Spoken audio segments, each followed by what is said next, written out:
Doctor Taj Aluva പറഞ്ഞൊരു പ്രധാനപ്പെട്ട കാര്യവും കൂടെ ഞാൻ അങ്ങയുടെ ശ്രദ്ധയിലേക്ക് ഉൾപ്പെടുത്തുകയാണ്.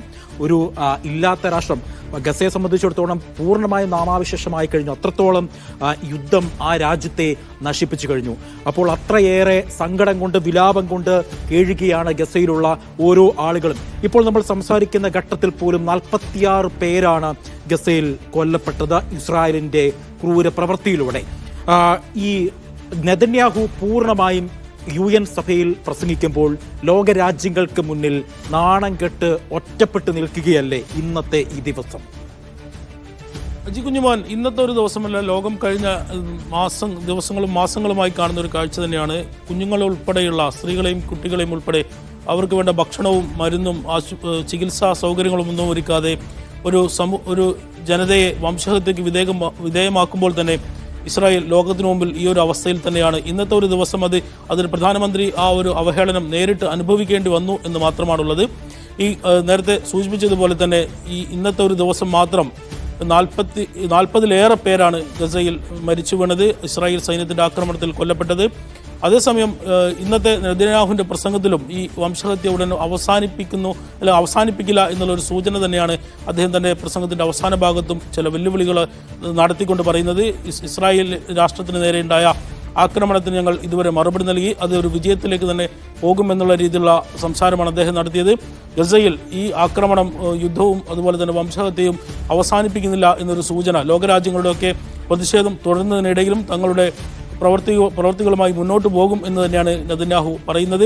ഈ UN പൊതുസഭയിലെ ഈ അവഹേളനം നിലനിൽക്കെ തന്നെ വീണ്ടും ഒരു ഭീഷണിയുടെ ഒരു സ്വരത്തിൽ തന്നെയാണ് തൻ്റെ പ്രസംഗം 45 മിനിറ്റിലേറെ നീണ്ട പ്രസംഗത്തിൽ നെതന്യാഹു നടത്തിയിരിക്കുന്നത്. അജി കുഞ്ഞുമോൻ. ഡോക്ടർ, ഇന്റർനാഷണൽ ഡെസ്കിൽ നിന്ന് റബ്ബി മുഹമ്മദാണ് വിവരങ്ങൾ നൽകിയത്. വീണ്ടും MC നാസറിലേക്ക് പോവുകയാണ്. MC ഇപ്പോൾ ഡോക്ടർ താജ് ആലുവ സൂചിപ്പിച്ച ഒരു പ്രധാനപ്പെട്ട ഒരു കാര്യമുണ്ട്.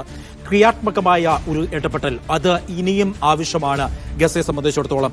അത് ഏത് തലത്തിലായിരിക്കും നടപ്പിലാക്കാൻ ഒരുപക്ഷെ UN അടക്കമുള്ള സന്നദ്ധ സംഘടനകൾ അല്ലെങ്കിൽ ലോകോത്തര സംഘടനകൾ ശ്രമിക്കുക? പ്രത്യേകിച്ച് ഫ്രീഡം ഫ്ലോട്ടിലെ അടക്കം വെടിവെച്ചിടുന്ന തകർക്കുന്ന ഒരു സമീപനമാണ് ഇസ്രായേലിന്റെ ഭാഗത്ത് നിന്ന്. സമയത്തിന് ആ രാജ്യത്തുള്ളവർക്ക് ആഹാരം പോലും കിട്ടുന്ന ഒരവസ്ഥയില്ല. നിലവിൽ ആഹാരം പോലും ലഭിക്കാത്ത അവസ്ഥ, പട്ടിണി മൂലം മരിക്കുന്ന അവസ്ഥയൊക്കെയാണ് ഗസയിലുള്ളത്. കണ്ണീരിന്റെ വാർത്തകളാണ് ഓരോ നിമിഷവും അവിടെ നിന്ന് നമുക്ക് വരുന്നത്. അപ്പോൾ ഏത് തരത്തിലുള്ളൊരു ക്രിയാത്മക ഇടപെടലാണ് അടിയന്തരമായി ഗസയ്ക്ക് വേണ്ടത്? തീർച്ചയായിട്ടും ഈ യുദ്ധം എത്രയും പെട്ടെന്ന് അവസാനിപ്പിക്കുക എന്നതാണ് ഏറ്റവും പ്രധാനം. പക്ഷെ ആ അർത്ഥത്തിലുള്ള ഒരു നടപടി മുന്നോട്ട് കൊണ്ടുപോകണമെങ്കിൽ നിലവിലുള്ള ഈ ഒരു ഐക്യദാർഢ്യ പ്രഖ്യാപനങ്ങൾക്കപ്പുറം കുറെ കൂടി രാഷ്ട്രീയ ഇച്ഛാശക്തിയുള്ള നീക്കങ്ങൾ നടത്താൻ ഈ രാജ്യങ്ങൾ തയ്യാറാകേണ്ടി വരും. പ്രധാനമായിട്ടും ഇപ്പൊ യൂറോപ്യൻ രാജ്യങ്ങളൊക്കെയും സ്വതന്ത്ര പലസ്തീൻ രാഷ്ട്രത്തെ പിന്തുണച്ചിട്ടുണ്ട്. പക്ഷേ ആയുധങ്ങൾ നിർബാധം ഇപ്പോൾ പോലും ഇസ്രായേലിലേക്ക് എത്തുന്ന ഒരു സാഹചര്യം ഈ രാജ്യങ്ങൾ അതിനെ അനുവദിക്കുന്ന ഒരു സാഹചര്യമുണ്ട്. അത്തരം നീക്കങ്ങളിൽ നിന്ന് പൂർണ്ണമായിട്ടും ഈ രാജ്യങ്ങൾ പിൻവാങ്ങാതെ ഈ യുദ്ധം അവസാനിക്കുകയില്ല. എങ്കിലും ചില യൂറോപ്യൻ രാജ്യങ്ങളൊക്കെ ഇപ്പൊ കൈക്കൊണ്ടിരിക്കുന്നത് ആ അർത്ഥത്തിലുള്ള വളരെ ശക്തമായിട്ടുള്ള നടപടികളാണ്. ഒരു ഭാഗത്ത് സ്വതന്ത്ര പലസ്തീൻ രാഷ്ട്രത്തെ പിന്തുണയ്ക്കുകയും മറുഭാഗത്ത് ഇസ്രായേലിനുള്ള ആയുധം വിതരണം ഉൾപ്പെടെയുള്ള കാര്യങ്ങളിൽ പുനരാലോചന നടത്താൻ ഈ രാജ്യങ്ങൾ തയ്യാറാകുന്നു എന്നത് ഒരു ശുഭസൂചനയാണ്. പക്ഷെ അമേരിക്കയാണ് ഇപ്പോൾ പൂർണ്ണമായിട്ട് മുന്നിൽ നിന്നുകൊണ്ട് ഈ യുദ്ധത്തിനു വേണ്ട എല്ലാ ഇന്ധനവും നൽകിക്കൊണ്ടിരിക്കുന്നത്, നയതന്ത്ര പരിരക്ഷ നൽകുന്നത്. അതിൽ അമേരിക്കയെ ഒരു ഭരണകൂടം എന്ന നിലയ്ക്ക് അവർ മാറാനുള്ള ഒരു സാധ്യത വിരളമാണ്. അപ്പോൾ ആകെ കൂടി ഉള്ളത് 145ഓളം രാജ്യങ്ങൾ ഫലസ്തീനു വേണ്ടി രംഗത്ത് വന്നിരിക്കുന്നു.